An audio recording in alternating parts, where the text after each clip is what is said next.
When it comes to dentistry, I usually say dentistry chose me. I had never thought about becoming a dentist. That failures are part of the journey. The more failures, the more like you've gotten closer to it.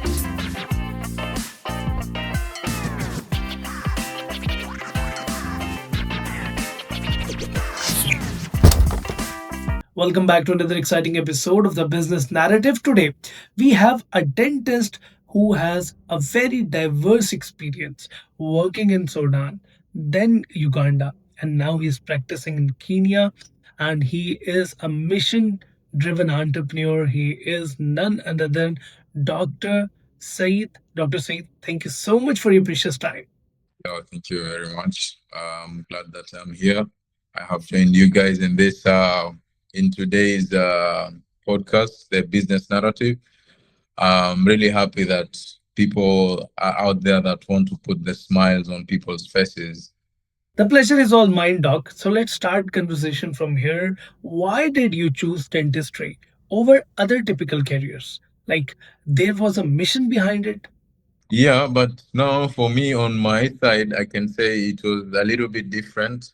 When it comes to dentistry, I usually say dentistry chose me, because it, I had never thought about becoming a dentist at one point in my life. It has never crossed my mind. I always thought maybe growing up, when I was interested in becoming a doctor, and then later on in high school, after I built my interest in science and physics, mainly I was so much inclined into the engineering side. And by the time I was graduating from high school, I had a clear option that I could go and fit in both sides, in the engineering side and in the medical aspects.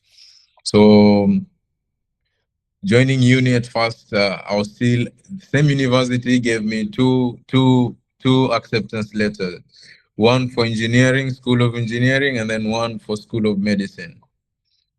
So between which one should I choose, engineering and medicine? I found myself doing dentistry. So, as I mentioned in my introduction, you have a very diverse experience, right? You completed your BDS from Sudan, right? And after that, you practice in Uganda, and now you are running your business in Kenya. Like, you have a very diverse experience of different countries, right? So, like, how these experiences help you to shape your perspective globally. Actually, this is a very big thing that it is soon that I've come to realize that this was a really really big thing. The experience, the exposure of different cultures and different countries, especially in this particular field, it gave me an overview of life is more of a perspective thing. what what you think is true, or what you believe, that the perspective you're brought up with. But whenever you travel from one place to another, this traveling usually challenges your perspective, your perception, because not everywhere people see things the way you see things. So having to see between, I can say, in the East African region, having to see how the dental care or the dental field is practiced and what problems people are facing. I have to say it was really eye-opening to me, and it plays a really big part in my day-to-day decisions, because it gives me a larger or a broader perspective on how I can be expecting people to be going through what they are going through. As far I know, you are very close to human beings, right? So that's why treating patients is not just enough for you, and you build connection with them. Like it's a natural thing, or like you build this thing in your nature. Even though I don't have very many years of practice, I can say this is my third year in practicing. But one thing for sure, I sat down at one point and then I said, okay, well, what's the end of this? What's the end of this all? Just show up here, treat patients, and after treat patients, go home, get paid. This was a very small thing compared to the whole journey that took me before I became a dentist. When I think of, as you were asking me, you are really keen about the few years that I've been in uni and when I was graduating. But this journey does not just start from uni. My journey as a doctor, I think it's very well known. Like people in the medical field usually were very smart in class, or the smartest in class in their classes. Yeah, because of this aspect. But when I give it a retrospect view, you find that it started from grade one. When I was 6 years. So now just imagine now being prepared from grade one to the last year of university just to come and treat people and live. I felt like there must be more purpose to this life than just this. And the other thing that also really pushed me and into building something is it's where I was practicing. First of all, remembering in Sudan during our clinical exams and requirements, we would go fetch a patient, okay, talk to them, even promise to pay them money. And then you also give them transport fee, okay, so that they can come and become my patient. And still out of that, there are some people never appreciated it. They thought like, why is it so? So imagine this is dentistry you're talking, everybody has teeth, yeah? So, Dr. Said, you are founder of MenoDAO, a non-profit organization. So, what incident inspired you? Like, I want to know that incident to start this non-profit organization and build awareness globally regarding to oral health, oral hygiene. This is not a really happy part about my journey. This is usually a really sad part. Yeah, it happened while I was volunteering at one of our public facility here in Mombasa, and then they walked in a kid with their mother, and then the kid had some dental pain. So after examination, I just found that the kid had some dental cavities. In fact, it was just on a single tooth, and the tooth could just be filled, and that was the treatment plan I made for them, and then it could be okay. So this boy is 8 years, but for an underage patient, they cannot decide about their treatment, but their mother has to decide for them. So their mother insisted that I extract the tooth. You know why? Simply because she had that the only best solution to tooth pain or toothache is just extracting the tooth. It took me over 30 minutes trying to convince her so that I could do a filling to the boy. My effort did not yield anything.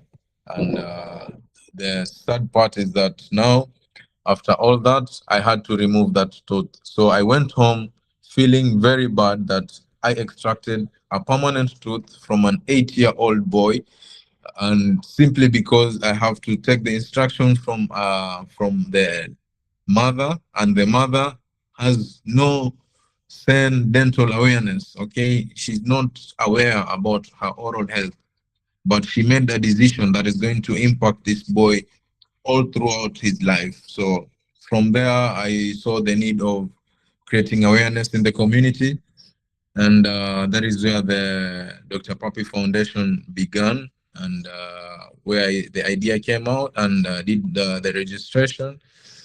Looking forward to create awareness in the community so that people could be aware about their oral health and learn some dental myths. Yeah, and we can say you're doing a good job. The mission is hard, but you're still pushing it through. So, from your experience, what common dental issue you see across different countries?